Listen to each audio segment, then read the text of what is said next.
with the breakout rooms before. And when you're the host and you send everyone to breakout rooms, and if you don't go to a breakout room as a host or as a teacher, you have no idea what's going on in those chat rooms. So definitely, parents, you might want to talk to your child's teacher about how they're going to use the breakout rooms, how are those going to be monitored, and what's the policies and the procedures if something inappropriate happens in those breakout rooms. So definitely, those are some questions for your child's teacher. Also, kids can do little emojis on the screens for raising their hands, agree, disagree. So icons so when the teacher is teaching and they look at the screen, they go, oh, Johnny has his virtual hand raised, and oh, let me call on him and stuff like that. So it's actually pretty good. The private chat. Okay, the private chat right down here. You can chat with the group. You can go and on the screen you can hit the chat function and you can send a message to everybody. Or you can toggle it down to where I'm just sending a message to Johnny over there, or I'm going to send a message to Susie, and teachers can't view that. Teachers cannot view that. So when I'm working with my college students, and again, they're all adults and treat them as adults. I don't know if they're private messaging each other or what have you. They're actually pretty good. Well, they send group messages, or they'll send me a private message, and like if they have to go or something, or maybe their audio's messing up, but yeah, there's a private chat function, and that's definitely something you might want to talk to your child's teacher about, and what policies and procedures are for regulating that.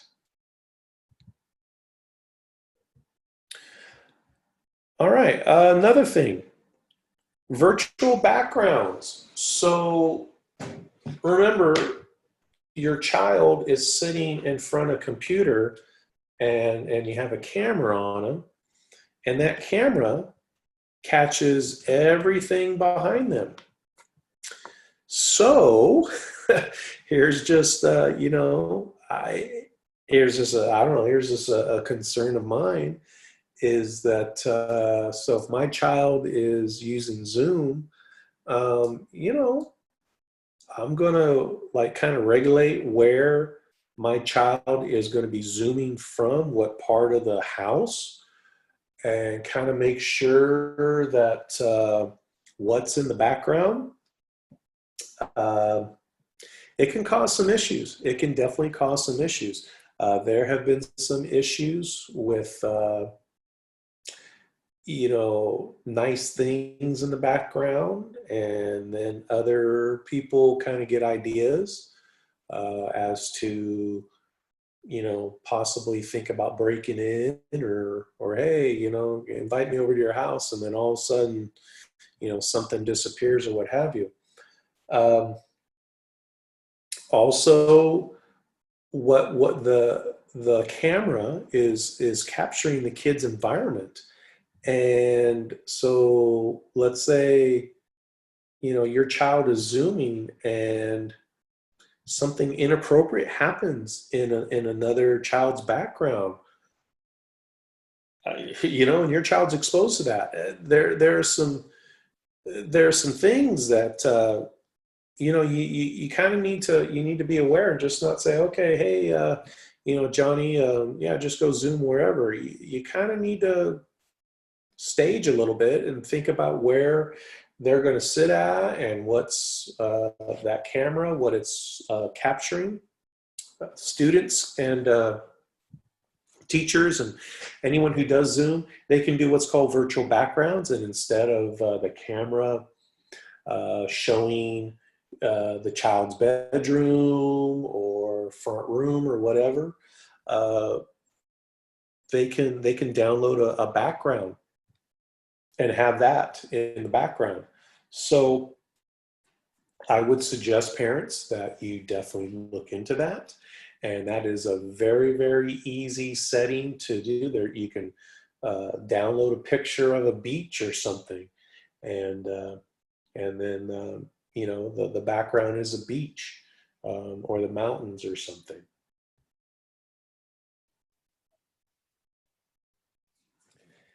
Here is a brand new term that has just come out within the last couple months. It's called Zoom bombing. What is Zoom bombing? Well, Zoom bombing is going to be the next word in Webster's dictionary. All right, you watch that. So, what Zoom bombing is when somebody hijacks a session. Um, and they can hijack it many different ways.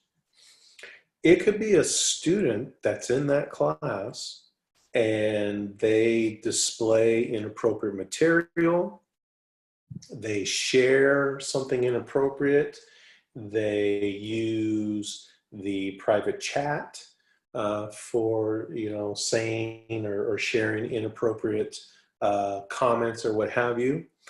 Um,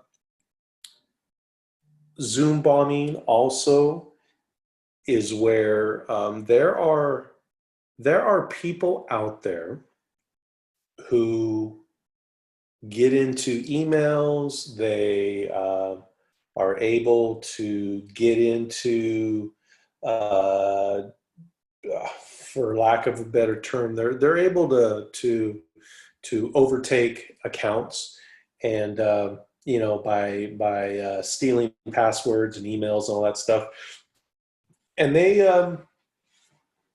get a hold of these Zoom links, and they go purposeful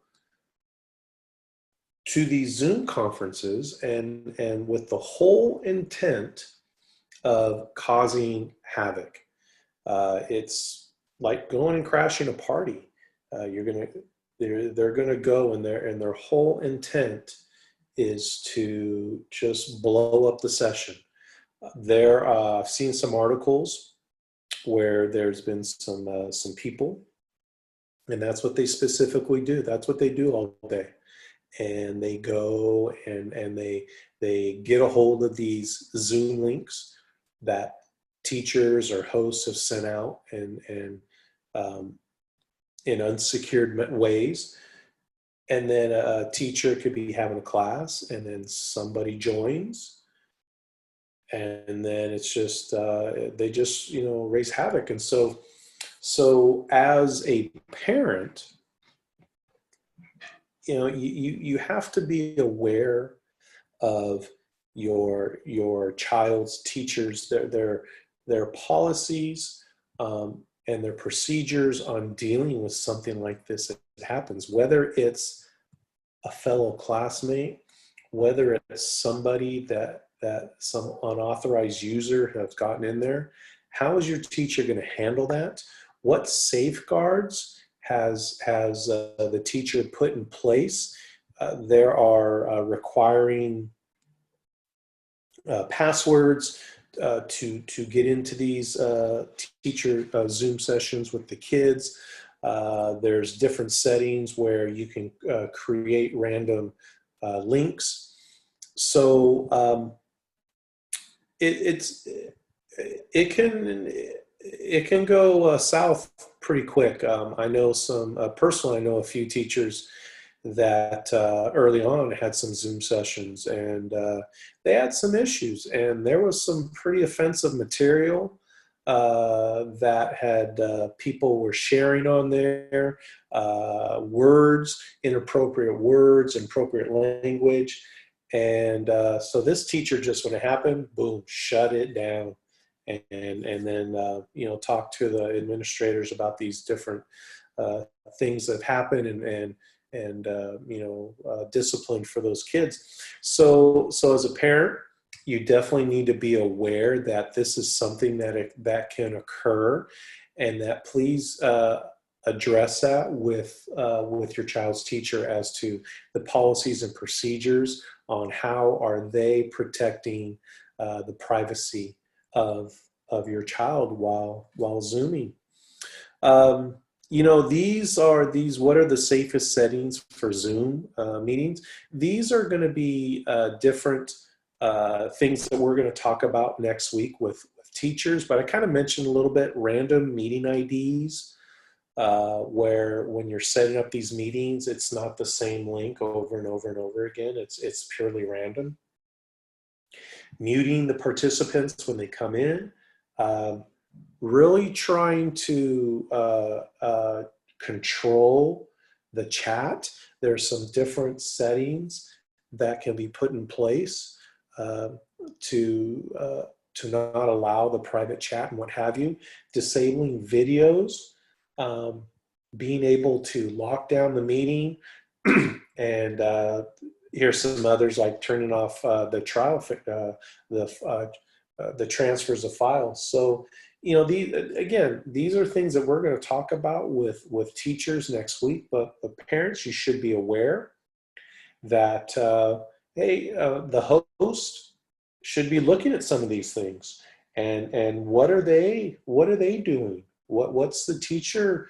Is the teacher using these steps here to protect your child and the other children in these Zoom sessions? So definitely research, and ask your teachers, please.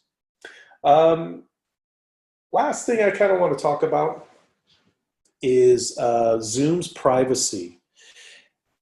The popularity of Zoom has just grown enormously in the last couple months, and they've been kind of struggling to keep up with things. There's been some privacy issues that have been in the news. There's been some things about hackers targeting, use of advertising, tracking the data. So, please make sure that if your child, has to sign up for an account, they use their school email. What Zoom has kind of been doing is with the school emails, they've been really hitting some stronger protections with those accounts. So definitely make sure that if you want to protect your child, the very first thing is that they sign up using their school email address. So definitely the school subscriptions, the educational subscriptions, they've really addressed those in taking care of a lot of those issues. So it's like anything. It's like having your child on Facebook, having your child on TikTok, all of these different social media things, Instagram.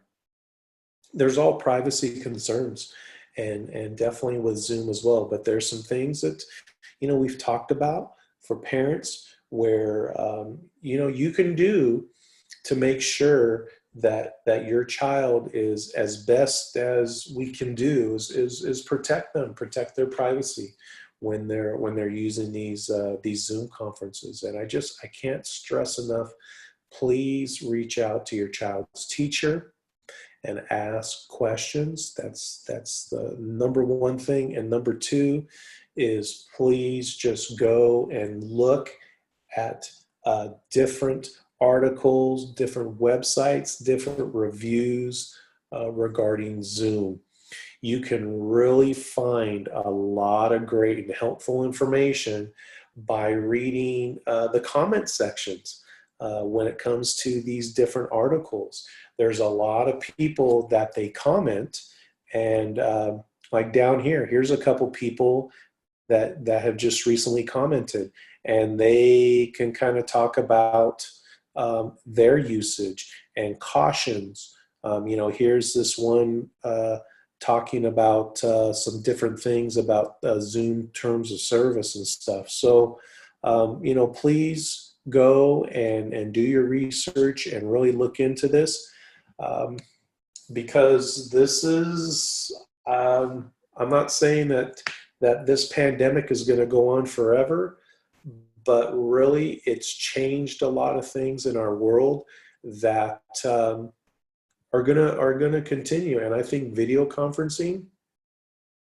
is when we kind of get a handle on this COVID-19 and we start getting back to normal life. I don't see this video conferencing things. I don't see them going away. This is a very, very useful tool, especially in education. And the possibilities are limitless. I was thinking the other day that I know that teachers really struggle with students, their absences for whatever reason the students are gone.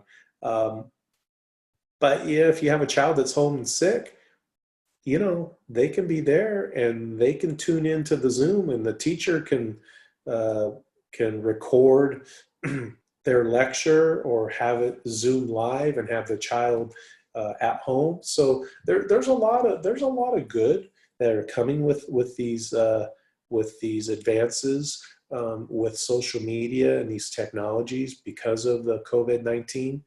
But again, as a parent, you got to protect your child, and you got to be in the know, and do your research and ask questions. So, well, I hope this was very helpful to you. I really, really appreciate you tuning in. Thank you so much. And we will definitely see you soon. Have a great rest of your day and be safe.